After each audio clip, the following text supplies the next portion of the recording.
আসসালামু আলাইকুম।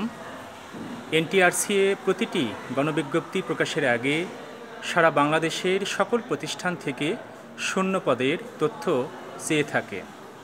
সেই লক্ষ্যে এবার প্রতিটি প্রতিষ্ঠান শূন্য পদের তথ্য এনটিআরসিএকে সরবরাহ করেছে। তাদের মধ্যে 500 প্রতিষ্ঠানের 801টি পদে প্রতিষ্ঠান প্রধানরা ভুল করে চাহিদা দিয়েছে।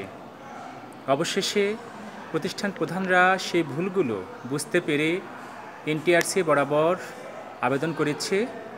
এনটিআরসি সেই ভুল সংশোধন করেছে। ভুল চাহিদা দেওয়া প্রতিষ্ঠানে কেউ সুপারিশ পাবে না বা টেলিটক এসব প্রতিষ্ঠানে কাউকে সুপারিশ করবে না। প্রতি বছর শূন্য পদের তথ্য দেওয়ার সময় কয়েকটি ধাপ পেরিয়ে তথ্যগুলো এনটিআরসিএ চলে যায়। প্রতিষ্ঠান প্রধান তথ্য সরবরাহ করে। সেই তথ্যগুলো উপজেলা মাধ্যমিক শিক্ষা অফিসার যাচাই বাছাই করে জেলা মাধ্যমিক শিক্ষা অফিসার বরাবর অগ্রায়ণ করে। জেলা মাধ্যমিক শিক্ষা অফিসার সেই পদগুলো সঠিক আছে নাকি যাচাই বাছাই করে এনটিআরসিএ বরাবর অগ্রায়ণ করে। এতগুলো ধাপ যাচাই বাছাই হওয়ার পর ভুল এটি কখনোই কাম্য নয়। এই যে 801টি পদে প্রতিষ্ঠান প্রধানরা ভুল চাহিদা দিয়েছে, এর ভুক্তভোগী ষষ্ঠ গণবিজ্ঞপ্তিতে নিয়োগপ্রাপ্ত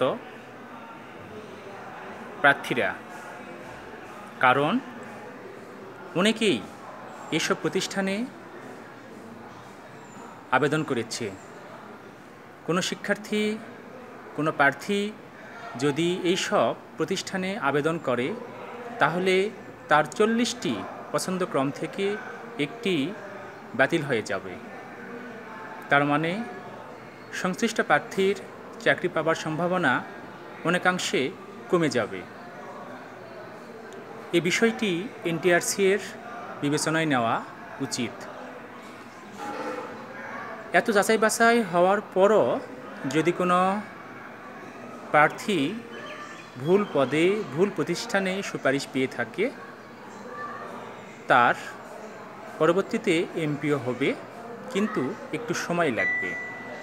এনটিআরসিএ পরবর্তীতে সেই প্রার্থীকে অন্য প্রতিষ্ঠানে পুনঃসুপারিশ করে থাকে। মানুষ ভুল করতেই পারে, ভুল হয়েছে। এনটিআরসিএ এই ভুলগুলো দ্রুত সংশোধন করে ষষ্ঠ গণবিজ্ঞপ্তির ফলাফল প্রকাশ করবে, এটি কাম্য। আর এই ভুলের কারণে কোনো প্রার্থীর যেন সমস্যা না হয় সেটিও এনটিআরসিএকে দেখতে হবে। সবাইকে ধন্যবাদ।